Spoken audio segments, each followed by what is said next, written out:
Hello বন্ধুরা, শালিকা take চ্যানেলে আপনাদেরকে স্বাগত জানাই। আজকে আমি হোয়াটসঅ্যাপের একটি গুরুত্বপূর্ণ সেটিং নিয়ে চলে এসেছি। এই সেটিংটি দেখার পর আমি গ্যারান্টি দিয়ে বলছি আপনারা খুশি হবেনই। কেননা অনেক সময় আপনারা দেখেন বা আমিও দেখি যে হোয়াটসঅ্যাপে ছবি বা ভিডিও আপলোড করার সময় বা কাউকে পাঠানোর সময় হাই কোয়ালিটি না হয়ে সেটি লো কোয়ালিটি হয়ে যায়। আমি এটি পার্মানেন্টলি সমাধান করে দেখাবো। তো চলুন শুরু করা যাক। আমি তার জন্য এই আমার বাঁ দিকে স্ক্রিনটিকে শেয়ার করছি। তো প্রথমে আপনারা হোয়াটসঅ্যাপটিকে ওপেন করে নেবেন। তারপর যাকে পাঠাতে যান তাতে ক্লিক করবেন।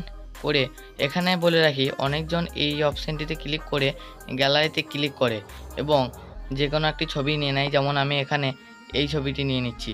এই ছবিটি নেওয়ার পর এখানে বলে যে এইচডিতে ক্লিক করো, দেন হাই কোয়ালিটি বলে লেখা আছে নিচে দেখতে পাচ্ছেন। এই হাই কোয়ালিটি ক্লিক করে তারপর সেন্ড করে দেয়। কিন্তু অনেক সময় তাড়াহুড়ো করে ছবি বা ভিডিও পাঠানোর সময় এইচডি অন করতে ভুলে যায় এবং ছবির কোয়ালিটি নষ্ট হয়ে যায়। এছাড়াও যতবার ছবি পাঠাবেন ততবারই এইচডি অন করতে হবে। তার জন্য আপনাদেরকে একটি এর সলিউশন বলবো, সেটি করে নিলে আপনি যখন তখন যেমনভাবে ছবি পাঠাবেন আর এইচডি অন করার দরকার নাই। এর জন্য হোয়াটসঅ্যাপের ডান দিকে থ্রি ডটে ক্লিক করবেন, দেন সেটিংসে ক্লিক করবেন। নিচের দিকে এসে দেখতে পাবেন storage and data. Storage and ডাটাতে আপনাদের ক্লিক করতে হবে। ক্লিক করার পর একটু নিচে দেখতে পাচ্ছেন মিডিয়া আপলোড কোয়ালিটি। এটিতে ক্লিক করার পর এইচডি কোয়ালিটিতে ক্লিক করতে হবে। এইচডি কোয়ালিটিতে ক্লিক করার পর সেভ করে দেবেন। দেন ব্যাক করে বেরিয়ে চলে আসুন। এবার আমি আপনাদেরকে দেখাই যে জিনিসটা কি আদৌ হয়েছে।